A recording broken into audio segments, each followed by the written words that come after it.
Año 1937, Unión Soviética. El invierno más cruel no era el del clima, era el que habitaba en los corazones. Un frío invisible, más letal que la escarcha que cuelga de los aleros. Un frío que no se ve, pero que rompe desde dentro. El que congela la libertad, la fe, la verdad. Era el tiempo de las purgas. La gran purga, la llamada Yezhovshchina, azotaba con mano de hierro el alma de la nación. Millones eran detenidos sin juicio, enviados a campos de trabajo en Siberia, o fusilados en sótanos sin testigos. El régimen no solo cazaba disidentes, cazaba pensamientos, miradas, silencios. La religión, considerada enemiga del pueblo, era objeto de una cacería despiadada.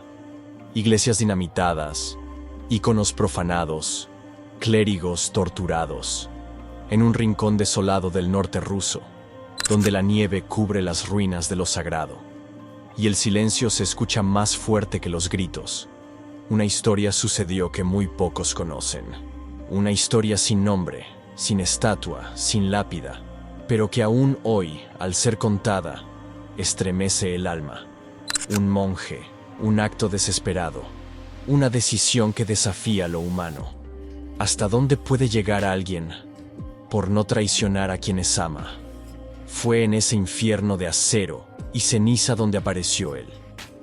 Un hombre sin rostro para la historia, sin línea en los libros, sin fotografía. Un monje ortodoxo, uno de los últimos que aún oficiaban en las sombras, en criptas abandonadas, en cuevas heladas donde la fe ardía como brasas bajo la nieve. Se le conocía entre los suyos como el Voznikshi, el que se levanta, y su alma era un refugio donde otros venían a esconder su miedo. Guió comunidades clandestinas cuando los obispos eran ejecutados y los templos sellados con ladrillos. Su sola presencia era un acto de resistencia. Hasta que una noche, mientras el viento ululaba entre los abedules como un animal herido, el destino golpeó su puerta. Una redada. Los agentes de la NKVD irrumpieron como lobos. No encontraron libros ni pan, pero sabían que él conocía nombres. Sabían que era un vínculo, un líder, un peligro. Lo llevaron a un centro de detención, perdido en algún punto del norte, donde ni el sol parecía querer entrar. Una celda de piedra cruda, sin ventana, sin reloj, sin voz. Solo un catre de madera podrida, una cubeta oxidada y silencio. Ese silencio tan pesado que uno empieza a dudar si alguna vez existió el mundo exterior. Durante días o semanas, el tiempo allí se convierte en una herida sin bordes. Fue interrogado. Insistieron con voz dulce primero, brutal después. Solo dinos los nombres. Te dejaremos ir. Colabora y vivirás. A veces le ofrecían pan caliente, una manta, una carta ficticia de algún hermano ya ejecutado. Otras veces, el reverso. Golpes, privación del sueño, amenazas de mutilación. Le decían que todos ya habían hablado, que la causa estaba perdida, que su silencio era inútil. Pero él solo bajaba la cabeza, rezaba y callaba, hasta que, un día, comprendió una verdad terrible. Si alguna vez, bajo el dolor o el delirio, su lengua se traicionaba, si el sufrimiento lograba arrancarle los nombres, entonces él ya no merecería su lengua. Esa noche, con una astilla de madera que arrancó del catre, se arrancó la lengua. Un acto atroz, un acto definitivo, un acto que ningún manual de resistencia enseña, pero un acto de amor, de fidelidad, de fe. Cuando los guardias lo encontraron, cubierto de sangre y con los ojos brillando como brasas, no sabían si castigarle o temerle. Había hecho lo impensable, cercenó su voz para proteger a los que amaba, para que ni la tortura, ni la locura, ni el hambre le hicieran traicionar a su rebaño. Después de eso, lo dejaron morir. No hubo juicio. No hubo tumba. Solo una zanja en la nieve. Y silencio. Pero dicen que, en algunos monasterios remotos, se reza por él en las liturgias secretas, que su nombre, que nadie sabe, está escrito en íconos escondidos, en las grietas de las paredes, en los márgenes de antiguos misales, que aún hoy, en noches de tormenta, algunos oyen su oración muda, flotando entre los árboles congelados del norte, porque a veces, los mártires más grandes no son los que mueren, sino los que deciden morir por dentro, para que otros puedan vivir. Noche cerrada, ni una luz, ni un susurro, solo el sonido de su propia respiración, lenta, tensa, como si cada aliento fuera una decisión. En esa celda de piedra húmeda y sombras eternas, donde el frío se pegaba a los huesos y el alma parecía evaporarse en el silencio, él tomó una aguja, un hilo sucio, áspero, que había ocultado entre los pliegues de su túnica desgarrada, y comenzó, puntada tras puntada, cada una atravesando la carne viva de sus labios, sin anestesia, sin pausa, sin lamento, sangre oscura, dolor puro y una voluntad de hierro. No gritó, no lloró, solo siguió, hasta cerrar por completo su boca, como quien cierra la puerta de una catedral antes del incendio. Era su último acto de control, su manera de decirle al mundo: no hablaré, no puedo, no deben pedírmelo más. Un gesto extremo, inhumano, dirían algunos, heroico, dirían otros, pero para él era simplemente lo necesario. Días antes, lo habían llevado al límite. Amenazas, promesas, mentiras. Habla, y vivirás. Dinos dónde se esconden. Todos los demás ya lo han hecho, pero él no hablaba, solo rezaba. Y el silencio, para sus carceleros, era intolerable. Entonces llegó esa noche, oscura como un pozo sin fondo, y en ella decidió que su fe, su lealtad, sus hermanos escondidos en criptas y cuevas, valían más que cualquier dolor, más que su propia voz. Cuando los guardias lo encontraron, al amanecer, al principio pensaron que se había vuelto loco. Y tal vez sí, pero loco de fidelidad, de amor por algo más grande que sí mismo. Lo golpearon, lo tiraron al suelo, le arrancaron los hilos a la fuerza, a puñetazos, a patadas, pero ya era tarde, demasiado tarde. Su mensaje ya estaba tejido, no con palabras, sino con carne, no con tinta, sino con sangre. No iba a hablar. Nunca. Quizás vivió unos días más. Quizás semanas. Nadie lo sabe con certeza. No hubo acta de defunción. No hubo tumba con nombre. Solo la historia. Esa historia. Una que comenzó a circular como un susurro entre los sobrevivientes, de boca en boca, de monasterio en monasterio, como una oración que no necesita pronunciarse, porque arde en el alma. Lo llamaron el mártir del hilo. Otros, simplemente, el monje sin nombre. Pero todos los que escucharon su historia, supieron lo mismo. Su silencio fue más fuerte que todas las palabras del régimen. En una época donde hablar significaba morir, él eligió callar para que otros pudieran vivir. ¿Qué significa realmente coserse la boca? ¿Qué clase de convicción debe habitar en un ser humano para infligirse un dolor tan brutal y al mismo tiempo tan puro?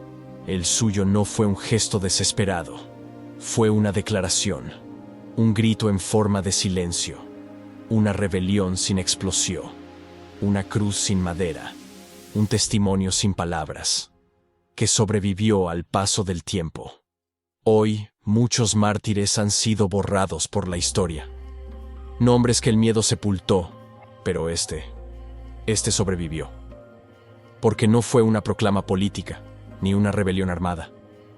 Fue un hombre solo, cosiendo su alma a la verdad, Y mientras alguien lo recuerde, mientras tú lo escuches, ahora en esta misma voz, su sacrificio no morirá. Porque a veces cerrar la boca es la forma más poderosa de abrir el alma. En un mundo donde las palabras tenían precio y las ideas eran mercancía, donde las convicciones se negociaban en pasillos oscuros, donde cambiar de bando era la única forma de seguir respirando, donde las miradas evitaban cruzarse por miedo a ser denunciadas, y donde hasta los amigos podían convertirse en delatores con tal de obtener un día más de vida. Él eligió no traicionar, ni a su fe, ni a sus hermanos, ni a sí mismo.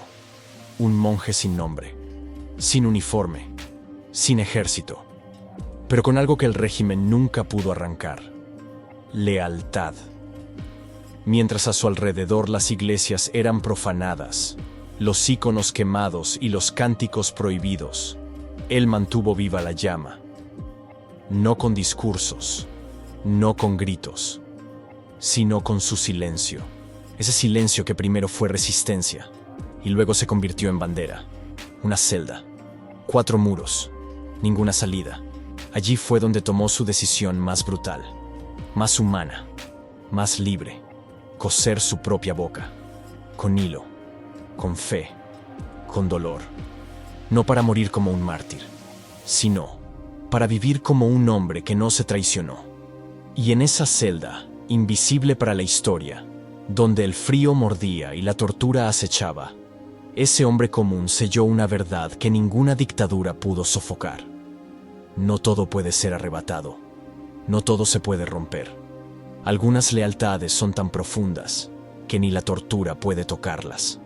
Fue entonces cuando, sin disparar una sola bala, venció a un imperio. No con violencia, no con rabia, sino con una paz tan firme que hizo temblar a los que creían dominarlo todo. Porque si hay algo que los tiranos no soportan, es el testimonio silencioso de un alma libre. Él no fue un héroe de bronce ni un nombre en los libros de historia. No pronunció grandes discursos ni encabezó revueltas, pero resistió, a su manera, con dignidad, con propósito, con el cuerpo herido y el espíritu intacto. Y ese acto, tan simple, tan brutal, tan silencioso, no se desvaneció con el tiempo. Al contrario, atravesó las décadas como un susurro que se niega a morir, como un eco que encuentra oídos, cuando más se necesita. Hoy, cuando las palabras abundan pero el coraje escasea, cuando se traiciona por comodidad, se calla por conveniencia y se vende la verdad por un poco de paz momentánea, su silencio vuelve a hablar. Porque no fue una derrota, fue una victoria interior, una declaración: no me rendiré, ni siquiera bajo tortura. No traicionaré a quienes amo, no me traicionaré a mí. El silencio de un justo hace temblar al tirano, y tal vez nunca sepamos su nombre. Tal vez sus huesos quedaron enterrados bajo la nieve, en algún campo olvidado. Pero su decisión quedó escrita en algo más fuerte que el mármol, en la conciencia de quienes aún creen en algo. Una boca cerrada, una celda sin testigos, una victoria que nadie pudo borrar. Hoy su historia no busca fama, ni aplausos, ni justicia. Solo quiere ser recordada, porque en un mundo que grita sin pensar, donde la palabra se ha vuelto barata, su silencio sigue siendo una revolución. Y ahora la pregunta ya no es sobre él. La pregunta es para ti. ¿Qué callarías por proteger lo que amas? ¿Qué estarías dispuesto a perder para no traicionar lo que crees? En un mundo ruidoso, ¿cuál es tu silencio más valiente? A veces, el acto más poderoso no es hablar, sino decidir no hacerlo. En la pantalla está a punto de aparecer otro caso real, tan brutal que parece ficción, pero no lo es. Es otro capítulo olvidado de la historia, uno de esos que no aparecen en los libros de texto, que no se enseñan en las escuelas, y que algunos preferirían enterrar para siempre. Un momento en el que la justicia fue silenciada por el miedo, en el que la verdad fue censurada y el poder, en lugar de proteger, aplastó sin piedad la humanidad. Un tiempo donde no solo se derramó sangre, se celebró, se aplaudió, se justificó. Atrévete a verlo. Haz clic. No parpadees. Porque estas no son historias de fantasmas, no son leyendas urbanas, son reales, ocurrieron, y muchas podrían repetirse. Y lo más aterrador no es la violencia, no es el dolor. Es que todo esto fue permitido, validado, olvidado. Si estás aquí, no es casualidad. Estás buscando respuestas, buscando verdades que incomodan por ser demasiado humanas.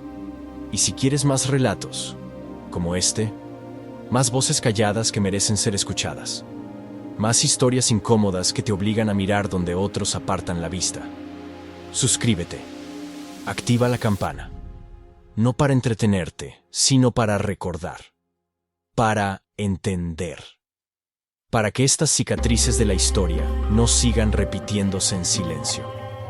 Nos vemos en el próximo relato.